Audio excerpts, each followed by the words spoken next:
आदित्य को प्राचीन सभ्यताओं की कहानियां बहुत पसंद थी। उसके माता पिता ने उसे जन्मदिन पर मिस्र यात्रा का तोहफा दिया।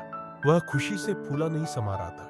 पिरामिडों को देखने और रहस्यमयी फिरौन की कहानियों को सुनने का उसका सपना आखिरकार पूरा होने वाला था। काहिरा पहुंचते ही आदित्य अपने माता पिता के साथ गीजा के महान पिरामिडों की ओर निकला। सूरज की सुनहरी किरणें रेत पर पड़कर उसे किसी दूसरी ही दुनिया में ले जा रही थी। वहां एक रहस्यमय गाइड ने बताया कि पास ही एक प्राचीन मकबरा है जिसे सदियों से किसी ने नहीं खोला। कहते हैं वहां मिस्र की एक शक्तिशाली रानी की मम्मी रखी है जिसे काले जादू के कारण हमेशा के लिए बंद कर दिया गया था। आदित्य का रोमांच चरम पर था। जब वे उस मकबरे में पहुंचे तो वहां एक अजीब सी शांति थी। दीवारों पर अजीब चिन्ह और प्रतीक खुदे थे।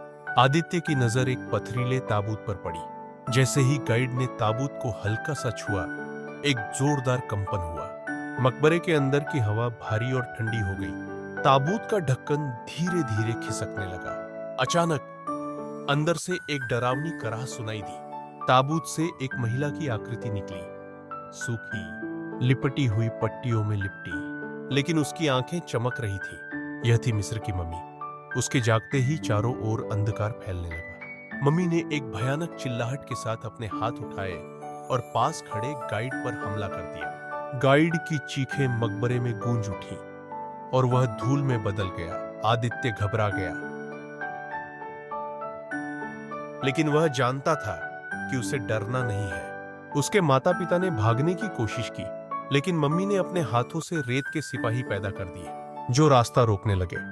आदित्य ने दीवारों पर बने प्रतीकों को गौर से देखा। उसने देखा कि एक प्रतीक पर सूरज, आंख और एक चाबी बनी थी। उसे याद आया कि गाइड ने कहा था, सूर्य की किरणें ही मम्मी को हराने की कुंजी है। आदित्य ने तेजी से अपने बैग से छोटा आईना निकाला जो उसने बाजार से खरीदा था। वह मकबरे के उस हिस्से की ओर दौड़ा जहां एक छोटी सी दरार से सूरज की किरणें आ रही थी। मम्मी अब उसके पीछे थी। रेत के सिपाही भी उसकी ओर बढ़ रहे थे, लेकिन आदित्य ने हिम्मत नहीं हारी। उसने आईने को इस तरह घुमाया कि सूरज की किरणें सीधे मम्मी पर पड़ने लगी। जैसे ही किरणें मम्मी पर पड़ेंगी, उसकी चमकती आंखों में गुस्सा दिखाई दिया। वह चीखने लगी, उसकी पट्टियां जलने लगी और धीरे धीरे वह धुएं में बदल गई।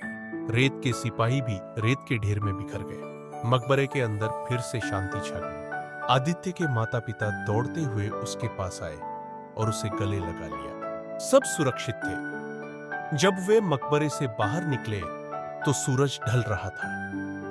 रेत पर सुनहरी आभा बिखरी थी,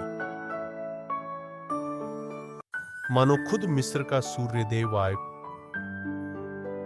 देवदेव आदित्य की बहादुरी को सलाम कर रहे हो।